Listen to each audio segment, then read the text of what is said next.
So I guess for the last probably year, Australia has had nothing in the news except for the cost of living crisis and the housing crisis and all that shit. And so when Teddy and I were moving back to Australia a couple months ago, I was terrified that I was not going to be able to find somewhere to live because everyone just made it seem like it was the fucking Hunger Games trying to find accommodation. So before we came, I was super nervous, but I had already been looking at apartments, seeing what was available, which areas were available, and noticing what areas the news always focused on that were having the lines of 300 people out the front. And then, of course, my brother also was like, it's really hard. And we've got friends who are like a couple who are trying to find a place and they've been looking for 2 years for an apartment. And I'm like, that seems excessive, but okay. And so I rented an Airbnb for the first month. And then literally like the first day we were having plumbing problems. So on the Monday, I went out and I met the real estate agent, the local one that I had been emailing back and forth with. And then on the Wednesday, there was an open house at a furnished apartment that I wanted to look at. So I made sure that I was there on Wednesday. And on Friday, they called me and told me that I had gotten the apartment. So literally within 5 days of arriving in Australia, I had found myself an apartment and I signed the deposit and then I signed the lease. And I'm like, look, I can't actually move in for a couple weeks because we still have to do quarantine with Teddy in the original Airbnb. They were like, no problem. And then I ended up just, like after the 10 days, the guy at the Airbnb was having so many problems with the plumbing that he released us anyway. So it was fine. We got out of the month that we had booked and we just moved straight into the new apartment that I found within a day of being in Australia. And I don't know if I was just like, super lucky, but like my best friend's boyfriend also has an apartment on the north side of Sydney that he said that he had to just lower the rent on because nobody's looking at the apartment. So I'm not sure if there is actually, a whole like crisis that they're talking about, or if people are just looking for something super specific and because they're not finding exactly what they're looking for, they're not taking it. I also think that the big difference with me was I had reached out to the real estate agent before I got to Australia. We'd already been emailing back and forth. When I arrived, I went and met him in person, and he wasn't the one doing the inspection on the apartment, but they worked together. And so I took him, and I have a dog. Like, I have an assistance dog. So I, was like, everyone's like, oh, but it's so much harder with a dog. I have a dog.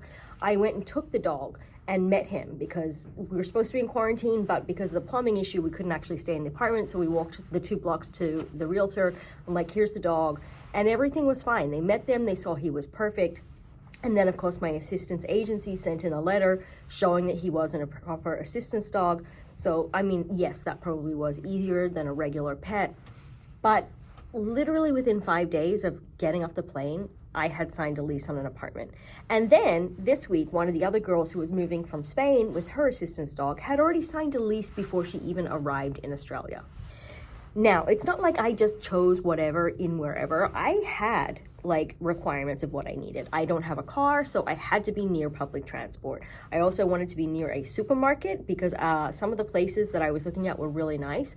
But like in Mossman, if you're down by the water, which is gorgeous, you're not near a supermarket. And I don't want to carry groceries and a dog for like a mile. So I wanted like right up in the action, and I wanted furnished. I could have gotten unfurnished for cheaper, but I think a lot of young kids who are looking at apartments don't have furniture anyway, or they've just got crap. So if there's furnished places, look at them. They're actually not that much more expensive. Maybe $100 extra a week. But if you can't afford that, fine. Just find something. But there was so many places in Mossman that I was looking at because I'm not looking in Newtown. I'm not looking in Marrickville. I'm not looking in the super trendy suburbs, which were exactly the same price and were grubby and gross. Whereas I went over the bridge, there was so much available. It was clean, it's safe, and it's not cheap, but you can't have everything you want. You're gonna have to pick 2 of the 3.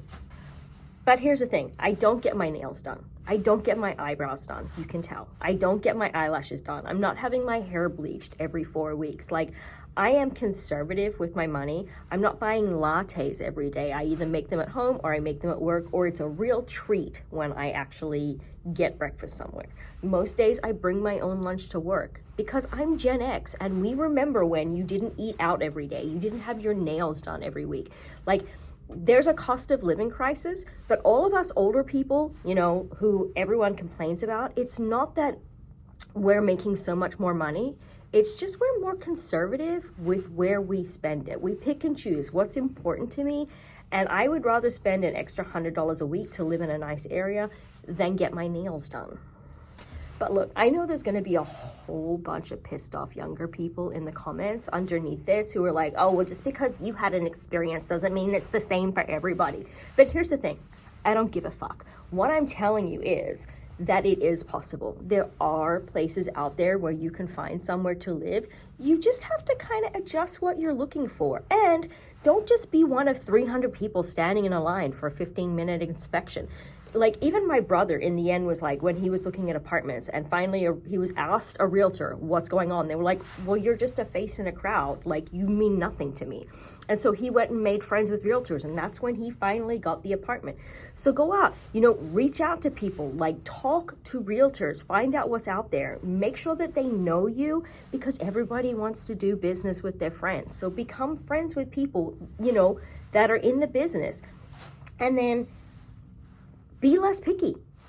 Like, that's all I can say is, like, there's stuff out there. It's just not necessarily exactly. Like, there was one girl who came to look at the apartment that I was looking at, and you could tell she walked in, and she was young. She walked in and she looked at it, and you could tell the thing in her head was, this is an Instagrammable apartment. I'm not going to be able to film my YouTube videos in here. And she walked straight back out.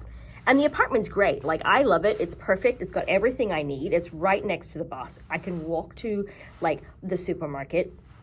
It's right across the road from my brother. It has everything, but it's not Insta-worthy. So, you know, I could tell the young people weren't going to like it, which was great for me. But instead of spending all your time complaining that there isn't a place out there, change how you're looking, change your mindset, look at different things, and maybe you have to spend, you know, a little bit more on an apartment, but, you know, maybe you have to not have coffees every morning. Get an espresso machine at home. You know, just, you're going to have to compromise. That's just the way it is. And I think old people understand that we understand that things in life, you don't always get exactly what you want when you want it. And older people are willing to compromise. They're willing to be flexible. They're willing to, you know, change what they want. And like, I'm sorry if I sound like a fucking old person. I am. I'm Gen X. But I think the younger Gen Zs that just think that they deserve everything right now exactly how they want it, has to be like YouTubeable and like TikTok worthy and all that shit, you're not going to get it. So I don't know what to tell you except be flexible and know that there are apartments out there. There's plenty of them out there. I'm looking, there's plenty of them out there. I have friends that have apartments that can't rent them out. So they are definitely out there. You just need to change your approach. So good luck out there. Teddy says you can do it. Right, Teddy? Yes.